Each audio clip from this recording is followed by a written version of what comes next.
و اذا سألت فاسأل. هر وقتی که تو سوال میکنی از الله سوال کن.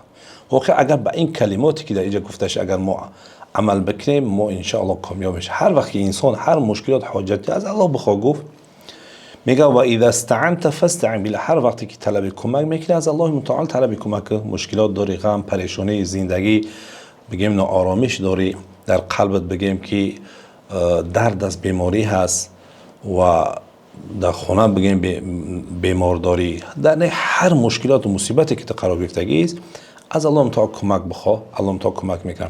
و اعلم، یک گپ خیلی خوب بدون یقین که ان الامه لو اجتمعت على ان ينفعك بشيء، گفت تمامی امت اینس و جن جمع شوند که بخوان برای تو یک چیز را فایده برسونن. در اینجا چی گفت؟ لم ينفعك الا بشيء قد كتب الله لك. نمیتونن برای تو فایده برسونن مگر آن چیزی که برای تو نوشته شده است. یعنی تمام انسان ها و جن ها جمع شوند بخوان برای تو یک فایده برسونن، نمیتونن مگر آن چیزی که الله متعال برای تو نوشته است، بجز او کاری کرده نمیتونن.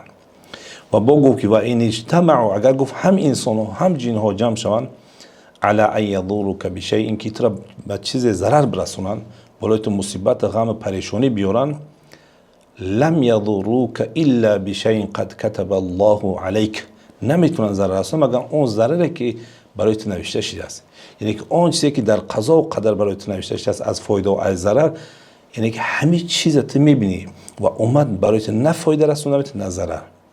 اگر واقعا اگر یک انسان به این چیز اعتقاد بکنه دیگر در قلب او هیچ نوع بگیم پریشانی و غم نمیمونه.